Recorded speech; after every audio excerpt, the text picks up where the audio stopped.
Joplin. Had just spent a little time in Kansas City that afternoon, and we're heading back when we got a text from one of our employees basically saying, "Store gone." Okay, store gone. Does that mean the roof's been blown off? How extensive is it? It really didn't hit home until we drove up there, about 9:30, 10 o'clock on Sunday night, dropped Sherry and Emily off and headed up there with a flashlight. You're going through police checkpoints, and if it wasn't for the fact that I told them I've got a retail pharmacy up there, I need to secure my controlled substances, I need to be there just to check it out, they let me through. I had to walk the last 2 blocks. There was nothing left. I just turned around and walked back to my car and went back home.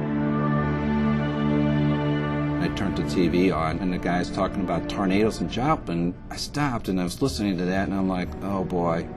And I walked up to my wife. I said, I better call the stairs, make sure they're okay. I had left my cell phone out in the car. I went out there, I opened up the door, picked up my phone, and it said, missed call. Dave Staird's cell. And my heart just fell to the floor. I met Dave and Sherry and David Barnett over at Dave and Sherry's house. And we kind of stood around and talked a little bit, and then we decided to go over to the store. Dave had been there earlier, but Sherry would not go. She didn't want to see it. It was her pride and joy. It's David and our life. I mean, it was a life. We built it together. I mean, we were both pharmacists. We met in school. We saved for 7 years so we could have a store of our own someday.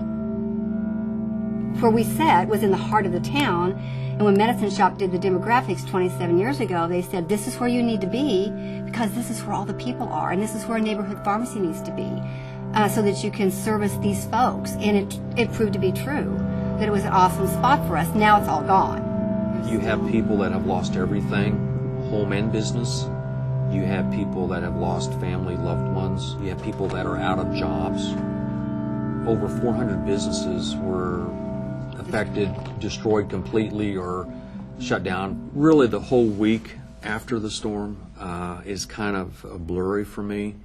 Bob and Dave Burnett and our 2 main guys and everybody else, they did a lot of thinking for us. I do know that we were talking about several different options around the table, and we just wanted them to have their store back and to have control over what they chose to do. We tried to just let them know we'd do whatever we could to help them.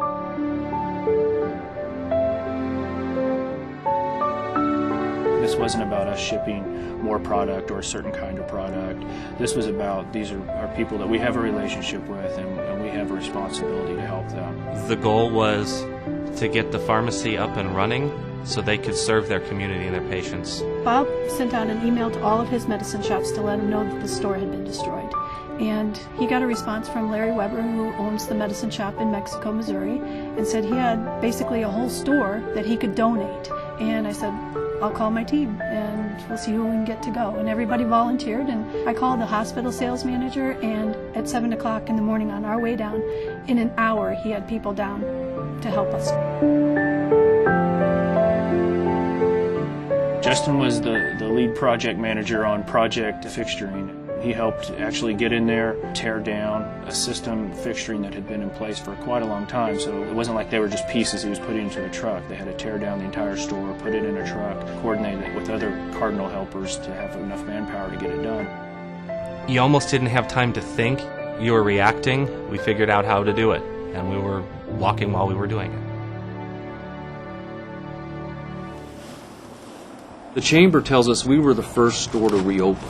They're making a big deal about that, and we're thinking we're just thankful because that minimized the damage for us in our business, in our cash flow, kept it to a minimum. This is Sherry. We'll be here till 6. That minimized the effect of having people that didn't want to go somewhere else to get their prescription filled, and they're telling us, I'm glad you were only closed. Thank you for opening up so soon. We appreciate that you're doing this for us. Hi, Gary. Everybody was excited to be able to do it.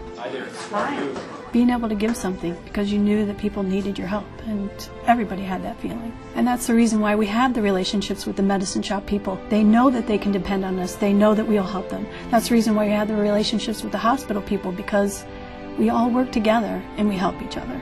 The fact that it was able to be done in such a short amount of time, you know, speaks volumes for how hard everybody worked and how well everybody worked together. It's, I believe it was 7 days, and that's incredible. You know, when you join a franchise, part of it is the ongoing support. And there's no doubt in my mind, if this would have happened to any other medicine shop, my counterparts would have done the same thing. This is, it's overwhelming for us, what has been done for us through that week and through since then, and